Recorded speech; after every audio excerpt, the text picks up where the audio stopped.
Ketal Tripura Snamnai Maharaja Bir Bikram Kishore Manik Bahadur Nifil Chara Chichar Asemashal Nangmasek Borom Bishinti Palajaka BJP Pradesh Tangnogoba Haino Pandao Manjaka Narwainge Montrokra Dr. Manik Shaha Tongka BJP Pradesh Kasku Abhishek Deb Rainok Hoboi Haste BJP ni Judaza Tankra Adogro Pandani Bishinti Maharaja Bir Bikram ni Kabangma Tangbaya Samungo Tangani Tai Kabangma Funukjak imang tangai kelangjak samurokno bo bolai laika BJP party ni bakakti bo haino আমরা কয়েকটা বিষয় আমাদের জানা উচিত যে দেশ স্বাধীন হওয়ার পর বা স্বাধীনোত্তর যে ভারতবর্ষ সেখানে কিন্তু আমরা দেখেছি আমাদের ভারতীয় জনতা পার্টির নেতৃত্বাধীন সরকার আগে যেভাবে রাজা মহারাজাদের তাদেরকে অবহেলা এবং তাদের ইতিহাস এবং ভারত গঠনের ক্ষেত্রে ওনাদের যে উল্লেখযোগ্য ভূমিকা ছিল এবং একত্রিত করার যে প্রয়াস ছিল সেটা কিন্তু আমরা দেখতে পাই। অটলজি যখন প্রধানমন্ত্রী হয় ওনার সময়ে সেখান থেকে শুরু হয় যে ওনাদের সম্পর্কে ওনাদের যে কাজ দেশের জন্য করে গেছেন, কিন্তু তারপরে আমরা দেখলাম সেটাকে আরো বেশি মাত্রায় সেটাকে জোরদার করা হলো আমাদের মাননীয় প্রধানমন্ত্রী শ্রী নরেন্দ্র মোদীজি 2014 পর থেকে। কারণ তখন অটলজি যেভাবে সরকার চালিয়েছে আপনারা সবাই জানেন কি অবস্থার মধ্যে ওনার সরকার চালাতে হয়েছে এবং ইতিহাসে এই রাজা মহারাজাদের দেখা গেছে তার স্থানই ছিল। অনেক রাজা মহারাজা আমরা এখনের দিনে আমরা দেখি যে আমাদের যেসব কার্যক্রম হয় যাদের কথা আমরা কোনোদিন শুনিও নই, ভাবতেও পারি না, 500 বছর আগের ঘটনা। এইসব রাজা মহারাজাদের নাম কত কিছু করে গেছেন দেশের জন্য, তাদের কথা আমরা জানতে পারি। তাদের মধ্যে অন্যতম হচ্ছে মানিক্য ডাইনেস্টি। মানিক্য রাজন্যবর্গের যারা ছিলেন তাদের বিশেষ করে এই যে 3-4 জেনারেশন যে লাস্ট মহারাজা হচ্ছেন মহারাজা বীর বিক্রম কিশোর মানিক্য বাহাদুর। উনি ওনার যাদের থেকে ওনার এই রাধাকিশোর মানিক্য বাহাদুরই বলুন, বীরচন্দ্র মানিক্য বাহাদুরই বলুন, তো এই যে একের পরে যে ওনাদের থেকে যে উত্তরাধিকারের সূত্রে উনি যে ডেভেলপমেন্টের যে বিষয়টা সেটা কিন্তু এটাকে আরো বেশি ত্বরান্বিত উনি করতে পেরেছেন। আমরা সবাই জানি আজকে এখানে একটা সমস্যা আমরা প্রায়ই শুনি যে আমি এবং তোমরা বা আমরা তোমরা এই একটা মানে দুটো শব্দ প্রায় আমরা শুনি, কিন্তু আমরা সবাই এই কথাটা কিন্তু আগে কিন্তু সেটা ছিল, রাজন্য আমলে সেটা ছিল। তার প্রকৃত উদাহরণ আমরা রবীন্দ্রনাথ ঠাকুরের কথা যদি বলি, তিনটা জেনারেশন বিশেষ করে মানিক্য ডাইনেস্টির সাথে ওনার পরিচয় ছিল এবং 80 বছর বয়সে ওনার যখন মানে জন্মদিন পালন আমাদের মহারাজা বীর বিক্রম কিশোর সেটা করেছিলেন এবং ওনাকে সম্মানও দেওয়া হয়েছিল এবং ওনার মৃত্যু পরে সারা ত্রিপুরাতে যা আমরা ইতিহাস যদি দেখি এখানে শোক দিবস পালন করা হয়েছে এই রবি ঠাকুরের মৃত্যু উপলক্ষে। ওনাকে উপাধিও দিয়েছেন আপনারা সবাই জানেন এই মহারাজার তরফ থেকে এবং ওনার যে ইনস্টিটিউশন রবি ঠাকুরের পশ্চিমবাংলায় বিশ্বভারতী, সেখানে আর্থিকভাবে এই মহারাজাদের ফ্যামিলির থেকে সাহায্য করা হয়েছে। আমরা বিসর্জন নাটকের কথা বলি, যদি বলি রাজস্বীর কথা যদি বলি, মুকুটের কথা যদি বলি, উপন্যাস এবং যে ওনার যে নাটক সেগুলো যদি আমরা মনে করি মানে ভাবা যায় না যে কিভাবে, এবং এইগুলোর জন্য মহারাজা বীর বিক্রম কিশোর কিন্তু ওনাদের থেকে তথ্য সংগ্রহ করেছেন।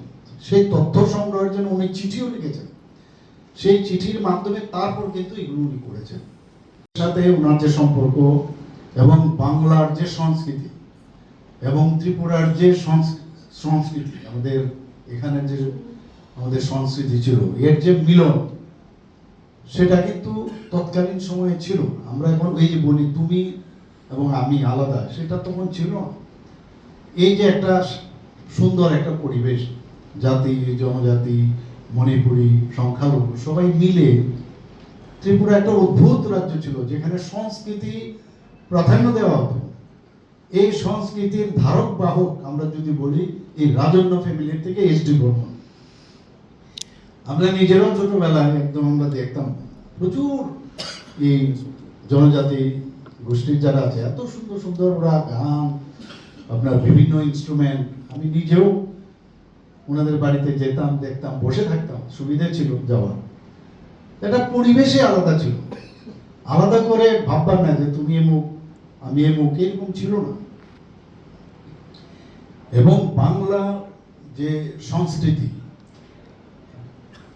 এত বেশি সেটা উর্বর ছিল, সেটাকে মহারাজা বীর বিক্রম কিশোর সেটাকে মান্যতা দিয়েছেন, যে বাংলার যে সংস্কৃতি এবং উনার যে সংস্কৃতিপনার যে মানসিকতা, দুটো মিলে একসাথে মিলে ত্রিপুরার যে ঐতিহ্য, সেটার ধারক বাহক বলতে গেলে মহারাজা বীর বিক্রম কিশোর মানিক্য বাহাদুর ছিল। আজকে ইনফ্রাস্ট্রাকচারের কথা যদি আমরা বলি, ত্রিপুরাতে রাস্তাঘাট, এই যে এক জায়গা থেকে আরেক জায়গা, আপনারা ভাবুন এই উজ্জয়ন্ত প্যালেস থেকে স্ট্রেট রাস্তা কোথায়, একদম কোথায় যায়, মহারাজগঞ্জ বাজার যায় কিনা। এবং এত সুন্দরভাবে রাস্তা দেখবেন আপনি, রামনগরকে আপনি কি সুন্দর একটা আধুনিক রামনগর কিন্তু আমরা দেখি সুন্দরভাবে সাজানোর চেষ্টা রাজন্য আমলে হয়েছে সেগুলো। এবং আমরা সবাই জানি যে জাস্ট স্বাধীনতার কিছুদিন আগে, খুব সম্ভব মে মাসে ওনার মৃত্যু হয়েছিল, এবং 1947-এ অগাস্টে আমরা স্বাধীনতা লাভ করি। তখন রিজেন্সি মেনে, তখন যেহেতু কি বিক্রম বাহাদুর খুব ছোট ছিল, ওনার হয়ে কাঞ্চনপ্রভা দেবী তখন দায়িত্ববান। এবং সেই জায়গায় দাঁড়িয়ে উনারই ইচ্ছে ছিল যে ত্রিপুরা পুরো ভারতবর্ষের সাথে আমরা যোগ হবো। উনাকে মান্যতা দিতে গিয়েই কিন্তু মহারানী সেটা ডিসিশন নিল যে না, আমরা ভারতবর্ষে আমরা যুক্ত হব। একটা উজ্জ্বল নাম, এবং আমাদের এই আধুনিক ত্রিপুরার রূপকার উনি ছিলেন। ত্রিপুরা রাজ্যকে যে নতুন রূপ দেওয়া, সেটা উনি তৎকালীন সময় করেছিলেন। যদিও 14 সালের পর থেকে বা তার উপরে 18 সালের পর থেকে ওনার বিভিন্ন ইতিহাস সম্পর্কে আমরা জানতে পারি, এবং সেগুলোকে জনসমক্ষে নিয়ে আসা হয়। মোদিজি যেভাবে আমাদের যারা আমাদের দেশের জন্য করেছেন, যারা আত্মবলিদান দিয়েছেন, বা আমাদের কৃষ্টি সংস্কৃতি যেটা আছে সেটাকে রিস্টোর করার জন্য যে মুহিম চালু করেছেন আজাদী কা অমৃত মহোৎসবের মাধ্যমে, তারপর থেকে কিন্তু আমরা দেখেছি যে মহারাজার বা রাজ পরিবারের বিভিন্ন যে তাদের কন্ট্রিবিউশন, সেগুলো কিন্তু মানুষের সামনে তুলে ধরা হয়েছে ভারতীয় জনতা পার্টির সরকার এবং দল আসার পর। প্রথমে 18 সালে আগে, 17 সালেই প্রথম, 17 সালে বা তার 16 সালে হবে, প্রত্যেকটা ভারতীয় জনতা পার্টির যে অফিস আছে সেখানে ওনার জন্মদিন পালন করা হয়েছে।